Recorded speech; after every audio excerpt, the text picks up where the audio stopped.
apa yang dilakukan oleh orang-orang hari ini yang menamakan dirinya, menamakan dengan amalan jihad, mengebom gereja, membunuh anak-anak, ya, membunuh orang tua, ini sesuatu yang tidak dibenarkan dalam agama Islam.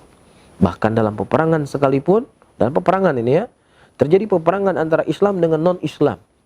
Rasulullah melarang untuk apa? Menghancurkan gereja. Rasulullah melarang untuk membunuh para pendeta. Rasulullah melarang untuk membunuh wanita. Rasulullah melarang untuk membunuh anak-anak. Rasulullah melarang untuk membunuh orang-orang yang sudah tua renta. Tetapi yang diperangi adalah orang-orang yang mereka memerangi muslimin. Adapun pendeta-pendeta yang mereka sibuk dengan urusan kegerejaan mereka, tidak boleh mereka diusik. Ini sekarang kita sedang tidak perang. Muslimin, orang-orang non-Islam yang ada di Indonesia ini mereka adalah orang-orang yang mendapatkan perlindungan di bawah pemerintahan Muslim Indonesia. Maka tidak boleh mereka diusik, tidak boleh mereka diganggu. Apalagi dengan cara-cara membunuh diri. Ya, membunuh diri. Allah ingatkan kita dalam Al-Quran.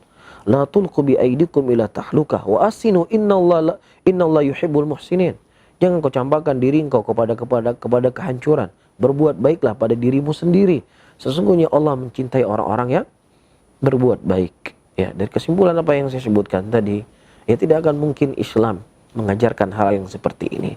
Bahkan justru kita mendapatkan banyaknya orang-orang non-Islam masuk Islam dikarenakan akhlak yang dimiliki oleh Nabi kita Muhammad sallallahu alaihi wasallam. Oleh karena itu, tidak ada hal yang paling terpenting bagi setiap muslim dan muslimat kecuali untuk mempelajari agama, mempelajari apa yang datang dari Nabi mereka agar mereka tidak termakan dari ajakan-ajakan, ya, seruan-seruan dari sebagian orang yang menamakan ini sebagai jalan pintas menuju surga. Nah.